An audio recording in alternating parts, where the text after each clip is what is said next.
오늘 이 시간 여러분의 발걸음에 복되어서 우리 2층 그리고 3층 영상으로 예배드린 모든 성도들에게 크신 은혜가 임하길 주의 이름으로 축원합니다. 오늘 말씀의 제목은 대광 들고 세상으로, 이런 제목으로 은혜를 나누겠습니다. 우리는 그동안 레위기를 통해서 하나님께 드리는 그 5대 제사, 번소와 속소, 이 번제, 소제, 화목제, 속제제, 속건제에 대한 그 제사들을 살펴보았습니다. 이어서 구약의 7대 절기에 대해서도 살펴보았습니다. 여러분, 이스라엘 백성들은 이집트에서 430년 동안 노예 생활하다가 출애굽을 하면서 광야에서 이리저리 옮겨 살게 되어졌어요. 짧게는 하루 이틀, 그리고 길게는 1년 이상 동안 하나님께서 거처를 옮기라고 불기둥과 구름기둥 옮기주면 그것을 따라서 그들이 움직여 살게 되었죠. 그러다가 이제 가나안 땅에 정착해서 농사를 짓게 되어진 것입니다. 이스라엘 명절은 이런 농경 생활 속에서 역사하신 하나님의 구원의 역사를 기억하면서 일상 속에서도 거룩하게 살도록 이끄시는 그 신앙의 장치였던 것이죠.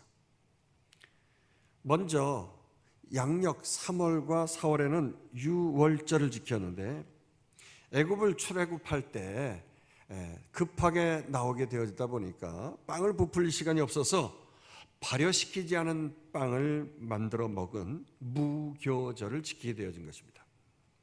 그리고 아주 힘겹게 보릿고개를 넘듯이요, 그렇게 처음으로 보리 농사를 추수하게 되어졌어요. 그래서 하나님 앞에 아주 정성껏 그 첫 열매를 올려드리면서 초실절을 지내게 되어진 것이죠. 그렇게 눈물로 드린 예물은 하나님이 거저받으시지 않으시잖아요. 이제 얼마 안 가서 저들의 주식인 밀을 본격적으로 거두게 된 것입니다. 한 주, 두 주, 세 주, 네 주, 다섯 주, 여섯 주, 일곱 주. 여러분, 한 주가 7일이니까 7, 7이 49. 그 49일 지나서 그 다음 날이 50일째 되는 날입니다. 그러니까 일순은 10일인데요. 일순, 이순, 삼순, 사순, 오순, 그 50일째 되는 날, 오순절 날 드디어 밀을 풍성하게 거두어서 맥추절이 되어진 것이죠. 이 감사의 축제로 하나님 앞에 맥추절을 올려드린 것입니다.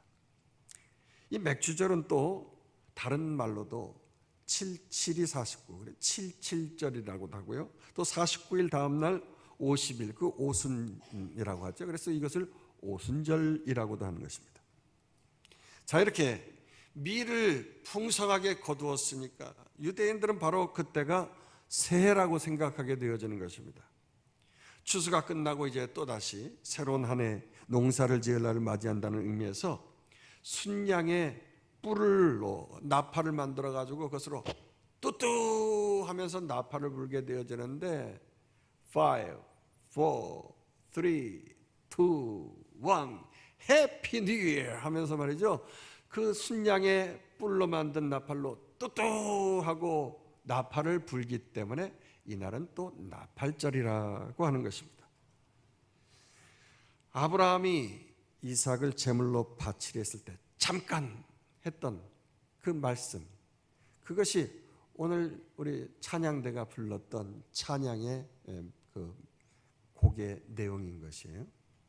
하나님께서 미리 순양을 예비하셔서 그것을 바칠 수 있도록 허락해 주신 것처럼 새해에도 하나님께서 그들의 모든 것을 아시고 예비해 주실 것을 아는 그 소망을 품고 나팔을 힘차게 불면서 새해를 시작했던 것입니다. 그렇게 나팔절이 지나고 나서 이제 10일째 되는 날, 풍성한 추수와 함께 새로운 신년을 맞이하면서 그동안에 지었던 더러운 죄를 아주 대청소하는 욤키푸르, 대속죄일로 보내게 되어진 것이죠. 그러니까 이날은 아주 대속죄일이에요. 그래서 모든 죄를 하나님 앞에서 해결받고 다시금 하나님과의 의로운 관계, 그 디카이오스의 관계를 회복하기 때문에 그야말로 안식일 중에 안식일을 누리게 되어진 것입니다. 그러면서 오늘날 달력으로 10월 중순경, 이제 1년 중 마지막의 추수인 올리브와 포도를 거두게 되어지는 때였어요. 그래서 이것을 거두고 든든히 창고에 채우면서 감사하는 수장절을 지키게 되어진 것입니다. 그렇다고 저장한 것을 너무 편하게 먹고 놀고만 지내는 것이 아니죠. 오히려 그 편안할 때 그 옛날 광야에서 생활했던 이스라엘 백성들을 생각하면서 고생하면서 초막을 지었던 그걸 기억하면서 초막절을 지내게 된 것입니다. 그 척박한 땅에서, 그 광야에서 말이죠, 불기둥과 구름기둥으로 하나님이 인도해 주신 그것을 기억하면서 감사로 지냈던 절기가 바로 초막절인 것입니다. 그러니까 이렇게 이스라엘의 7대 절기인 유월절, 무교절, 초실절, 맥추절, 나팔절, 대속제일, 초막절, 이 7개의 명절을 지내는데 그 중에서도 유대인들은 제일 처음에 나오는 이 유월절, 그리고 7개 중에서 가장 중간에 있는 맥추절, 그리고 마지막 끝에 있는 초막절, 이것을 3대 절기로 그들이 보게 되어지면서 이때 모든 남자들은 하나님의 성회 앞에 모여서 하나님께 예배하기 시작하였던 것이죠. 그렇습니다. 이 모든 명절은요, 단순히 즐기기 위한 민족의 어떤 축제의 날이 아니었던 것입니다. 지금 우리가 한 해쯤에서 어디에 있는 것인가, 또 이때는 무엇을 해야 할지 우리가 알 수 없는데 때마다 일마다 하나님께서 맞춰서 앞서 나가시면서 우리가 감사를 드리면서 하나님 앞에 다른 평범한 날과는 구별되는 거룩한 날로 그들이 드리게 되어졌던 것이죠. 그런 거룩한 날에 모든 백성들이 나아가는 곳이 바로 회막, 홀리 텐트, 바로 성막이었던 것입니다. 오늘 보면 레위기 24장은 거룩한 그 텐트, 성막 중에서도 거룩한 장소인 이 성소의 등불에 관한 말씀이 나오고 있는 것인데요, 우리가 성막 그림을 여러 번 보았습니다만은요, 이 성막은 그 안에 텐트가 있는데 성소와 지성소로 구분이 되죠.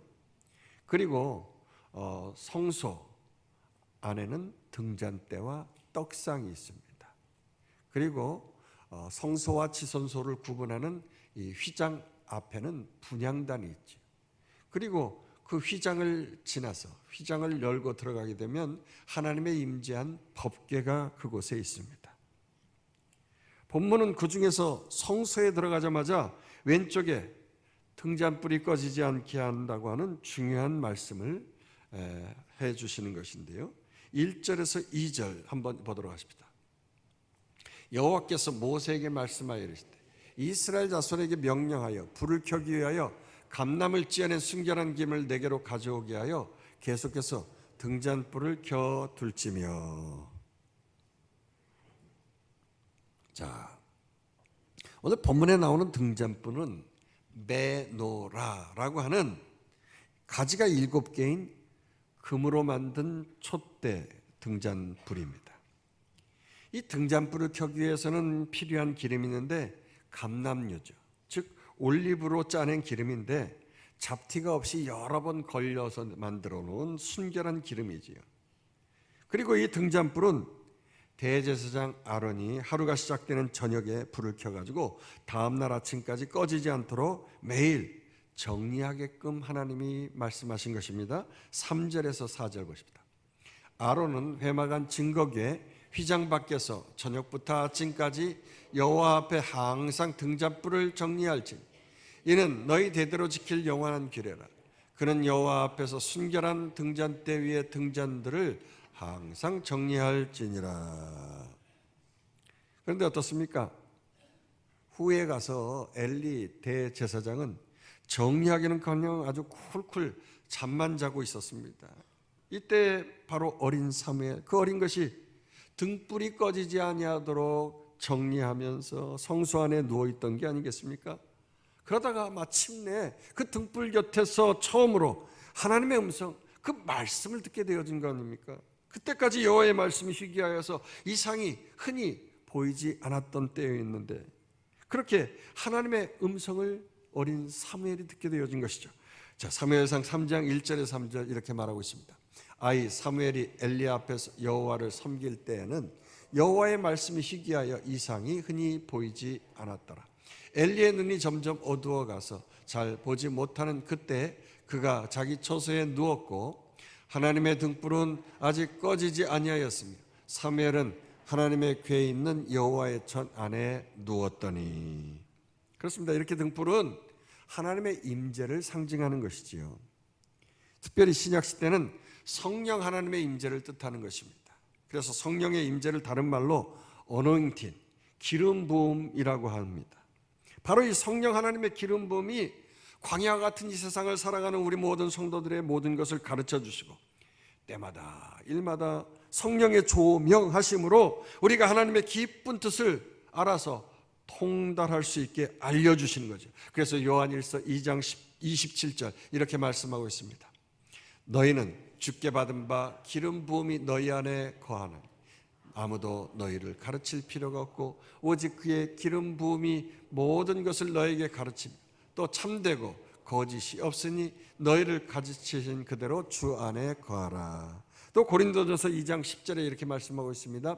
오직 하나님이 성령으로 이것을 우리에게 보이셨으니 성령은 모든 것 곧 하나님의 깊은 것까지도 통달하시느니라. 그렇습니다. 따라서 우리는 우리에게 모든 것을 가르쳐 주시는 이 성령을 소멸치 말고 늘 기름을 준비하고 등잔불을 꺼뜨리지 말아요.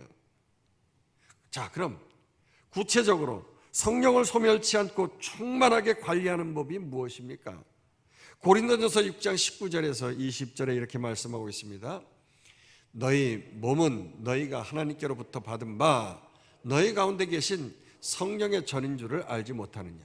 너희는 너희 자신의 것이 아니라 값으로 산 것이 되었으니 그런즉 너희 몸으로 하나님께 영광을 돌리라.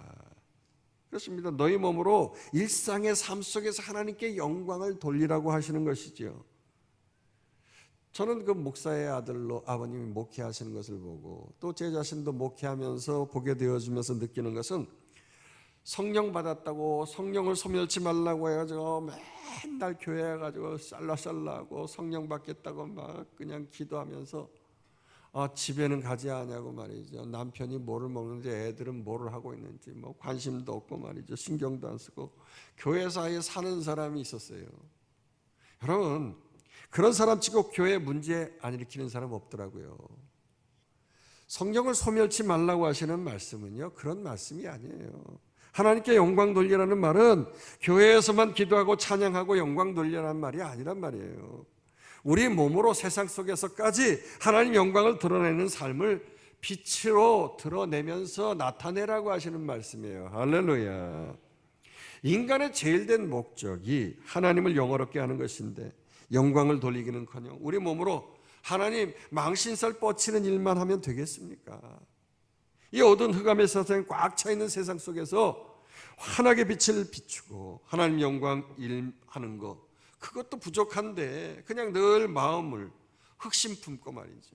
저들과 똑같이 아니 저들보다 더 어둡게 그렇게 행한다고 하면 바로 즉시로 성령이 소멸되어지는 것입니다. 여러분 성령이 떠나시면 어떻게 됩니까? 성령의 조명하심이 없으니까 말씀이 떠나고 아주 무지하게 되어지는 거죠. 결국 망하게 되는 것입니다. 내 백성이 하나님의 말씀이 없어서 망한다고 하지 않았습니까? 그래서 호세아 4장 6절은 이렇게 말씀하고 있어요. 내 백성이 지식이 없으므로 망하는도다. 내가 지식을 버렸으니 말씀도 너를 버려 내 제사장이 되지 못하게 할 것이고 내가 내 하나님의 율법을 잊었으니 나도 내 자녀들을 잊어버리리라. 그렇습니다. 요한계시록 율법 같으면 하나님의 성전의 촛대로 상징되어지는 교회된 우리가 세상 속에서 이 망하는 것은 아주 간단한 거죠. 말씀이 생각나지 않아서 망하는 것입니다. 하나님의 말씀이 없어서 성령이 떠나가시니까 촛대를 옮겨시는 거예요. 그냥 옮겨버리시는 거예요. 여러분 우리가 이 악하고 험한 세상 살아가면서 순간순간 때마다 일마다 문제에 직면할 때마다 이기고 승리하고 적절하게 하나님의 말씀이 생각나야 하는데 아무리 성경 말씀 딸딸딸 외우고 그래도요 사실 점점 나이가 들면 우리의 기억력은 한계가 있잖아요. 저 자신도 그래요. 성령님 의지하지 않냐고 내 지혜로 막 말씀을 준비하다 보면 성경의 맥이 막 잘 잡힐 것 같은데 아니더라고요. 도대체 어디로 흘러가는지 성경이 막 이상하게 해석되어지기도 하고요. 설교할 때도 뭔 말을 하는지 막 정신이 산만해가지고 막 그냥 이리 갔다 저리 갔다 막 그러는 경우가 있어요. 성령께서 말씀이 적절하게 생각나게 도와주셔야 될 줄로 믿습니다. 그래야 우리의 삶에서 그 지식의 말씀을 가지고 승리할 수가 있는 거예요. 그래서 요한복음 14장 26절에 이렇게 말씀하고 있습니다. 보혜사 곧 아버지께서 내 이름으로 보내실 성령, 그가 너희에게 모든 것을 가르치고 내가 너희에게 말한 모든 것을 생각나게 하리라. 여러분, 그 옛날에는 제사장, 선지자나 왕들만 기름 부음을 받고 말씀을 받았어요. 특별한 사람들만 이 기름 부음을 받는 거죠. 그러나 성령 시대에는 예수님의 은혜로 말미암아 예수의 영, 그 성령 하나님을 모시기만 하면 어떠한 사람이든지 목사뿐만 아니라 모든 성도들에게까지도 나를 살리는 말씀, 생명의 말씀이 여러분에게 주어질 줄 믿으시기를 축원합니다. 그렇습니다. 우리는 늘 부족하고 어려울 때, 무슨 생각, 이상한 생각이 막 떠오를 때 말이죠, 예수의 이름으로 명하노니 물러갈지어다 하면서 오직 성령을 마음속에 모시길 주의 이름으로 축원합니다. 그럴 때 성령께서 내 마음을 좌정해 주시고 어둠을 물리쳐 주시는 거예요. 그 성령의 빛이 어둠을 떠나가게 하는 것입니다. 할렐루야. 오늘 본문에 나오는 성소는 이 텐트로 만든 것이기 때문에 사진에 보는 대로 이게 텐트를 덮고 있는 것이 저렇게 네 겹으로 되어 있단 말이에요. 이게 네 겹으로 되어 있다 보니까 손바닥 두께만한 것이 덮어서 어두움이 아주 깜깜하게 칠흑 같은 어둠이 그렇게 덮고 있는 장소입니다. 그래서 이 캄캄한 성소 안에서 등잔불로 조명해 주시는데 그 불이 어디를 비추고 있습니까? 맞은편 앞에 있는 떡상, 생명의 말씀, 영의 양식, 이것을 상징하는 이 떡상을 비추고 있는 것입니다. 오늘 본문 5절 6절로 읽어보도록 하십니다. 너는 고운 가루를 가져다가 떡 12개를 굽되 각 덩이를 10분의 2 에바로 하여 여호 앞 순결한 상위에 두 줄로 한 줄에 6씩 진설하고. 이렇게 읽으면 어떻게 놓여 있는지 잘 이해가 안 돼요. 그래서 사진에 보는 대로 이렇습니다. 하나님의 성소 안에는 고운 가루로 누룩 없이 발효하지 않은 떡이 12개가 6개씩 두 줄로 떡상에 진열되어 있는 것입니다. 떡이 있다고 하니까 무슨 고사떡, 제사떡 그 정도로 손바닥만한 것으로 생각하면 안 되는 거예요. 고운 가루 10분의 2 에바 하면 4.4리터를 말하는 것입니다. 됐어요. 2리터 페트병 2개 이상 되어지는 거죠. 그거로 빵 한 덩이를 만드는 거예요. 그리고 6개씩 이것을 두 줄로 12개를 진설해 놓는다. 진열하듯이 진설, 빵을 놓았다. 진설해서 진설병. 그래서 아주 빵이 그냥 빵이 아니라 매우 큰 빵입니다. 얼마나 크냐? 빵 한 덩어리가 3kg 정도 되어지는 거예요. 약 3kg. 넓이는 얼마나 될까요? 이게 40-50cm 이따만한 거예요. 피자 한 판이 아니라 그냥 이따만한 거예요. 그냥 엄청나게 큰 거죠. 그리고 두께가 5cm라는 아주 큰 빵, 이게 12개가 그냥 이렇게 쌓여 있는 거죠. 6개씩 말이죠. 빵이 얼마나 큰지 사울 왕이 다윗을 죽이고자 해서 다윗과 그의 부하들이 도망을 다니다가 너무나도 힘이 없어가지고 기력이 지날 때 진설병을 먹고 기력을 회복할 정도였던 것이요. 이 손바닥만 했다고 하면 그걸 누구 코에 붙이겠어요? 그렇습니다. 이 떡은 하나님께서 받으시는 동시에 제사장들이 먹고 살아가게끔 생명을 살리는 떡이었던 것이죠. 하나님께서는 그런데 그 떡을 다 받으시지 아니하시고 그 떡 위에 놓여 있는 유향, 그거 한 줌의 아즈카라로, 그것을 아즈카라로 해서 기념물로 불로 태워서 화제로 그것만 받으시고 나머지 떡들은 다 제사장들이 먹을 수 있도록 해 주신 것입니다. 그렇게 아론과 그의 제사장이 거룩한 곳에서 먹을 때만이 그것이 거룩함이 되어졌던 것이죠. 이 떡은 그리고 안식일마다 교체를 하면서 그때 제사장이 먹을 수 있었던 것입니다. 7절 9절 읽습니다. 너는 또 정결한 유향을 그 각 줄 위에 두어 기념물로 여호와께 화제를 삼을 것이며 안식일마다 이 떡을 여호와 앞에 항상 진설할지니 이는 이스라엘 자손을 위한 것이요 영원한 언약이니라.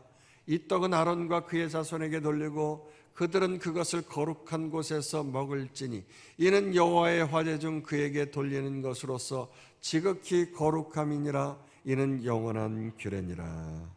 그렇습니다.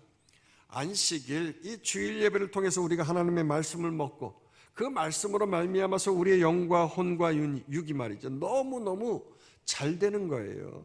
한마디로 이것은 생명의 말씀이죠. 따라서 우리는 본문의 등잔불과 이 진설병, 이 떡상을 통해서 알 수 있는 것은 한마디로 성령 충만, 말씀 충만인 줄로 믿습니다. 성령으로 말미암아 우리의 영이 너무너무 잘 되는 거예요. 그러면 우리의 혼, 우리의 마음과 생각이 말씀으로 통치를 받아요. 그러면서 다스림을 받는 거죠. 그리고 결국 우리의 육, 우리의 몸도 너무너무 잘 되고 형통하고 강건해지는 줄로 믿습니다. 그래서 영혼이 잘됨같이 범사가 잘 되고 강건해진다고 말씀하고 있는 것이에요. 할렐루야. 그러나 성령 충만, 말씀 충만, 이것이 없으면은 서두에서 말했듯이 내 백성이 말씀이 없어서 지식이 없어서 망하는 것입니다. 말씀이 생각나지 않으니까 그냥 흑암의 권세 속에서 무지하게 망하고 죽을 수밖에 없는 거예요. 자, 그래서 여기 갑자기 말씀이 없어서 망하는 그 슬픈 에피소드가 나오게 되어지는 것이죠. 10절에서 12절. 이스라엘 자손 중에 그의 어머니가 이스라엘 여인이요 그의 아버지는 애굽 사람인 어떤 사람이 나가서 한 이스라엘 사람과 진영 중에서 싸우다가 그 이스라엘 여인의 아들이 여호와의 이름을 모독하며 저주함으로 무리가 끌고 모세에게 가니라. 그의 어머니 이름은 슬로미시요 단지파 디브리의 딸이었더라. 그들이 그를 가두고 여호와의 명령을 기다리더니, 거기 보니까요 참 슬픈 얘기인데 430년 동안 이스라엘 백성들이 이집트에서 노예 생활을 할 때 이스라엘 백성들은 철저히 의례 생활을 했잖아요. 그렇게 고생했지만 그때마다 팔자를 필 수 있는 특별한 때가 있었는데 그게 무엇이냐고 하면 이집트 사람과 결혼을 하는 거예요. 그러면 이야기가 달라지는 것입니다. 오늘 본문에 한 이스라엘 여인이 이집트 남자와 결혼을 하면서 이 모양 저 모양으로 혜택을 누리고 있었던 것입니다. 그런데 갑자기 환경이 바뀐 거예요. 모세를 통해서 출애굽을 하면서 얘기가 달라졌습니다. 이렇게 다문화 가정뿐만 아니라 여러 민족들도 이스라엘 백성들과 함께 노예 생활을 접겠다고 하면서 출애굽을 해서 나오게 된 거예요. 이때 이 다문화 가정 사람이 갑자기 왕따 아닌 왕따를 당하게 되어지면서 그 집 아들이 늘 상처를 받게 되어진 것입니다. 그렇게 상처를 받는 것도 한두 번이지요. 어머니는 이스라엘 여인이고 아버지인 이집트 사람인 그 아들이 참다 못해서 더 이상 자신이 괴롭힘 당하는 거, 무시당하는 거, 그거 참지를 못한 거예요. 그래서 독소를 퍼부었어요. 거기까지는 그럴 수 있다고 봐요. 얼마나 상처가 됐으면 이 아이가 아이인지 어떤지는 몰라요. 이 아들이 얼마나 소외를 당했으면 그렇겠는가 하는 거예요. 그런데 안타깝게도 선을 넘은 거죠. 사람에게만 독소를 퍼부은 게 아니라, 아니 그래 니들이 믿는 하나님이 어쩌고저쩌고 하면서 막 하나님을 막 욕하고 말했죠. 모독하고 저주까지 막 퍼부은 거 아니겠습니까? 이해듣다 못한 사람들이 그 아들을 잡아 가두고서 어떻게 처벌해야 할지, 하나님의 명령을 기다린 거죠. 그리고 저의 형량은 간단했어요. 돌로 쳐 죽이라는 거죠. 따라서 이 저주의 말을 들은 사람들은 모두가 그에게 손을 얹고 안수하면서 모든 죄를 그에게 전가시킨 것입니다. 내가 돌로 치지만 나에게 죄가 없다라고 하는 것이죠.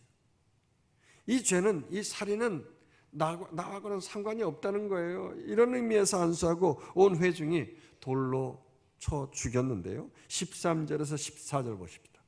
여호와께서 모세에게 말씀하여 이르시되 그 저주한 사람을 진영 밖으로 끌어내어 그것을 들은 모든 사람이 그들의 손을 그의 머리에 얹게 하고 온 회중이 돌로 그를 칠지니라. 참 안타까운 슬픔의 스토리 아닙니까? 내 백성이 말씀이 없어서, 지식이 없어서 망한다고 한 말씀처럼 말이죠. 이 사람은 성령의 기름 부음이 없어서 울분이 터지고 화가 나는 순간에 하나님을 향하여서 저주를 퍼붓기 전에 성령으로 10계명 중에서 3계명의 말씀이 생각나야 했었어요. 여러분, 10계명 중에 1, 2, 3계명 1. 일단 하나님의 말씀만 섬겨라. 2. 이상한 우상을 만들지 말라. 3. 삼가 하나님의 이름을 망령되이 일컫지 말라. 이 3계명을 성령이 조명하시면은요, 말씀이 생각나서 저가 죽지 않았을 텐데 참 안타까운 일입니다. 그러면서 계속해서 하나님의 율법의 말씀은 죄는 어떤 모양이라도 버리라는 뜻에서 그 유명한 동해보복의 말씀을 아주 단호하게 하신 것이죠. 15절에서 마지막 23절까지 쭉 읽어봅시다. 너는 이스라엘 자손에게 말하여 이르라. 누구든지 그의 하나님을 저주하면 죄를 담당할 것이요 여호와의 이름을 모독하면 그를 반드시 죽일지니 온 회중이 돌로 그를 칠 것이니라. 거류민이든지 본토민이든지 여호와의 이름을 모독하면 그를 죽일지니라. 사람을 쳐 죽인 자는 반드시 죽일 것이요 짐승을 쳐 죽인 자는 짐승으로 짐승을 갚을 것이며 사람이 만일 그 이웃에게 상해를 입혔으면 그가 행한 대로 그에게 행할 것이니 상처에는 상처로 눈에는 눈으로 이에는 이로 갚을지라. 남에게 상해를 입힌 그대로 그에게 그렇게 할 것이며 짐승을 죽인 자는 그것을 물어줄 것이요 사람을 죽인 자는 죽일지니 거류민이든지 본토인에게든지 그 법을 동일하게 할 것은 나는 너희의 하나님 여호와임이니라. 모세가 이스라엘 자손에게 말하니 그들이 그 저주한 자를 진영 밖으로 끌어내어 돌로 쳤더라. 이스라엘 자손이 여호와께서 모세에게 명령하신 대로 행하였더라. 여러분, 눈에는 눈, 이에는 눈. 이 율법의 말씀은 굉장히 공정한 말씀이에요. 그런데 사실 어디 이에는 이로 갖게 됩니까? 만약에 누가 내 일을 하나 부러뜨렸다고 하면 정확하게 그 상대편의 일을 하나만 부러뜨리나요? 아니에요. 옥수 전체를 다 털어내고 말이죠. 아예 임플란트 하게 하고 덤으로 코피까지 터뜨리지 않습니까? 그래서 우리는 눈에는 눈, 이에는 이라는 법이 무슨 IS 테러 분자들이 행하는 잔인한 법으로 여겼어요. 그래서 이 법이 개인적으로 복수를 정당화하는 그러한 것으로 왜곡시켜져 버리지 않습니까? 그러나 이 말씀은 오히려 엄청난 용서의 말씀인 거예요. 한마디로 너희 스스로 원수를 갚지 말라는 거예요. 절대 선악과 따먹은 너희들은 선악간에 판단할 수 없다는 거예요. 선악간에 따지지 말라는 거예요. 하나님이 판단하신다는 거거든요. 여러분, 셰익스피어의 5대 희곡 중에 하나인 그 베니시 상인에 나오는 이런 이야기가 있어요. 어느 날 안토니라는 사람이 친구를 돕기 위해서 고리대금업자 샤일록에게 큰 돈을 빌리게 되어졌는데 아주 기막힌 조건을 그 고리대금업자가 내걸었어요. 제때 갚지 못하면 심장에서 가장 가까운 부위에 살 1파운드를 도려내겠다는 계약 조건이었어요. 결국 안토니오 돈을 갚지 못하게 되어졌고요. 재판은 열리게 되어졌습니다. 고리대금업자 샤일록은 이제 칼을 들고 법대로 그 여사를 도려내려고 한 것이죠. 이때 포샤라는 여인이 등장해서 이렇게 말했어요. 증서대로 살 1파운드만 잘라내십시오. 그러나 피 한 방울을 흘려서는 안 됩니다. 결국 돈밖에 모르는 그 교활한 고리대금업자 샤일록은요, 더 이상 법을 이용해 가지고서 복수할 수도 없었고요, 결국 담보를 포기하고 말았다는 이야기입니다. 그렇습니다. 이처럼 우리 예수님께서는 이 땅에 구원자로 오시어서 산상수훈을 통하여서 새로운 말씀, 이 이에는 이, 눈에는 눈이라고 하는 이 말씀을 새롭게 우리에게 말씀을 해주셨거든요. 그래서 마태복음 5장 38절에 39절은 이렇게 말씀하고 있어요. 또 눈은 눈으로, 이는 이로 갚으라 하였다는 것을 너희가 들었으나 나는 너희에게 이르노니 악한 자를 대적하지 말라. 누구든지 내 오른편 뺨을 치든지 왼편도 돌려대며, 나는 너에게 이르노니 악한 자를 대적하지 말라는 거예요. 오히려 내 뺨을 대라는 거죠. 악과 싸우느라고 너희가 또한 악마가 될 수가 있으니까 할 수 있거든 모든 사람과 더욱 화목하라고 하시는 말씀을 우리에게 가르쳐 주신 것이. 여러분, 악한 자는 절대 바뀌지 않습니다. 왜냐? 저의 아비인 악한 마귀에게 조종을 받고 있기 때문에 그런 것이에요. 복수는 또 다른 복수를 낳고 말이죠. 상처는 더 큰 상처를 만들고 악을 통하여서 그 악이 더 나오면서 계속 쌓여가는 거예요. 멈추지 않는 겁니다. 그래서 예수님은 악의 고리를 끊는 더 높은 하나님의 법, 하늘의 법을 제시하신 것이, 그것은 대결이 아니라 복수의 방식이 아니라 사랑을 통한 화해와 용서의 방식이라고 하는 것을 우리에게 가르쳐 주신 줄로 믿습니다. 여러분, 예수님이 왜 이 땅에 오셨는가요? 하나님과 우리 인간 사이에 원수되고 단절된 관계를 위해서 화목케 하는 화목제물 되기에 오신 줄로 믿습니다. 따라서 우리들도 예수님처럼 거룩한 영적 산제물, 화목제물 될 때만이 원수가 떠나가고 영광 중에 하나님과 온전한 관계, 그 디카이오스네, 그 의의 관계를 회복하고 우리 가운데 하나님 나라가 이루어질 줄로 믿습니다. 로마서 5장 10절은 이렇게 말씀하고 있어요. 곧 우리가 원수 되었을 때 그의 아들의 죽으심으로 말미암아 하나님과 화목하게 되었은즉 화목하게 된 자로서는 더욱 그의 살아나심으로 말미암아 구원을 받을 것이니라.